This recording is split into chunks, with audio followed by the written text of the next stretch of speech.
Hi hello నమస్తే అండి. Welcome to my channel RV's kitchen. ఈరోజు నేను మరొక రెసిపీతో మీ ముందుకు వచ్చానండి. అన్నీ అందుబాటులో ఉండే తక్కువ ఇంగ్రీడియంట్స్తో క్విక్ అండ్ ఈజీగా చేసే గోధుమ పిండి కేక్ చేశానండి. ఇది బర్త్డేస్కి అయినా మ్యారేజ్ డేస్కి అయినా ఏ అకేషన్స్కి అయినా చేసుకోవచ్చు. చాలా ఈజీగా ఉంటుంది. ప్రాసెస్ కూడా చాలా సాఫ్ట్గా స్పంజీగా చాలా టేస్టీగా ఉంటుందండి. సో ఆలస్యం చేయకుండా ప్రాసెస్లోకి వెళ్ళిపోదాం. ముందు కేక్ రెడీ చేసుకోవడానికి ముందు ఒక వెడల్పాటి గిన్నెను తీసుకొని దాంట్లో ఒక చిన్న లిడ్ పెట్టుకొని ఒక 5 మినిట్స్ దాకా ప్రీ హీట్ చేసుకోవాలండి. ఇప్పుడు ఒక మిక్సింగ్ బౌల్ తీసుకొని 2 ఎగ్స్ వరకు కొట్టి వేసుకోవాలి. ఎగ్లెస్ కేక్ కావాలనుకున్న వాళ్ళు 1 కప్పు వరకు పెరుగు యాడ్ చేసుకోవచ్చు. నేనైతే 2 ఎగ్స్ తీసుకున్నాను. ఇందులో 1 కప్పు వరకు చక్కెర అలాగే అరకప్పు వరకు ఆయిల్ వేసుకోవాలి. ఇప్పుడు ఈ మొత్తాన్ని చక్కెర అంతా కలిసిపోయే వరకు బీటర్తో అయినా లేదంటే ఫోర్క్తో అయినా ఇలా కలుపుకోవాలి. లేదంటే నేను ఇంకొక ప్రాసెస్ చెప్తానండి. సో ఈ మొత్తం మిశ్రమాన్ని మిక్సీలో వేసి బ్లెండ్ చేసుకోవచ్చు. ఇలా నురుగు వచ్చేంత వరకు బ్లెండ్ చేసుకొని ఇప్పుడు ఇందులోనే 2 కప్పుల వరకు జల్లించి పెట్టుకున్న గోధుమ పిండిని యాడ్ చేసుకోవాలి. అలాగే 1 టేబుల్ స్పూన్ బేకింగ్ సోడా వేసుకోవాలి. నేను బేకింగ్ పౌడర్ లేదండి, సో అందుకని ఈనో వేస్తున్నాను. 1 స్పూన్ వరకు ఈనో వేసుకొని పాలు కొద్దిగా యాడ్ చేసుకుంటూ ఈ మొత్తం మిశ్రమాన్ని మిక్స్ చేసుకోవాలి. ఒకవేళ మీ దగ్గర బేకింగ్ పౌడర్ ఉన్నట్లయితే 1 టేబుల్ స్పూన్ వరకు బేకింగ్ పౌడర్ వేసుకోవాలి. అలాగే ఈనోని స్కిప్ చేయాలండి. సో 2 కలిపి వేసుకోకూడదు. ఇప్పుడు పిండి కొంచెం గట్టిగా ఉన్నట్లయితే మనం ముందుగా కాచి చల్లార్చిన పాలని కొద్దిగా యాడ్ చేసుకుంటూ ఇలా ఉండలు లేకుండా 1 డైరెక్షన్లోనే కలుపుకోవాలండి.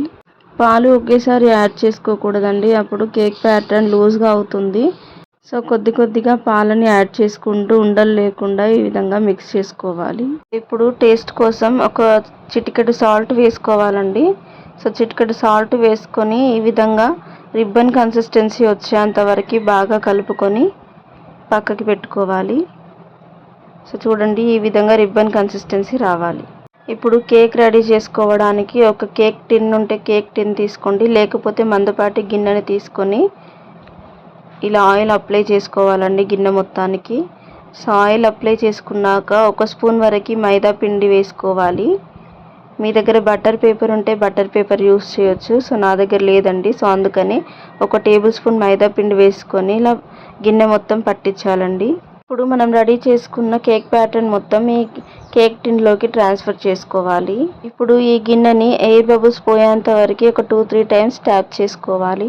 ఇప్పుడు ఈ కేక్ టిన్ని మనం ముందుగా ప్రీహీట్ చేసుకున్న గిన్నెలోకి ఇలా మెల్లిగా పెట్టుకోవాలండి. పెట్టుకొని దానిపైన ఒక లిడ్ ఉంచి 40 to 45 మినిట్స్ వరకు బేక్ చేసుకోవాలండి. సో మధ్యలో మూత తీసి చూడొద్దండి.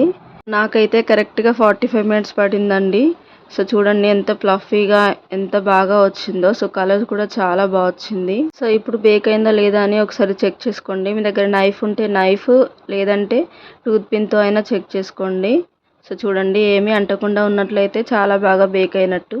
ఇప్పుడు ఈ కేక్ని పూర్తిగా చల్లారనివ్వాలండి. సో పూర్తిగా చల్లారినాక అన్మోల్డింగ్ చేసుకోవాలి. సో చూడండి, గిన్నెకి కూడా ఏమీ అంటకుండా చాలా పర్ఫెక్ట్గా వచ్చిందండి. సో నేను చెప్పిన ఈ ప్రాసెస్లో చేస్తే మీరు అస్సలు ఫెయిల్ అవ్వరండి. సో నా వీడియో కనుక మీకు నచ్చినట్లయితే లైక్ చేయండి, షేర్ చేయండి, కామెంట్ చేయండి. మరిన్ని వీడియోల కోసం నా ఛానల్ని సబ్స్క్రైబ్ చేయండి. Thank you for watching.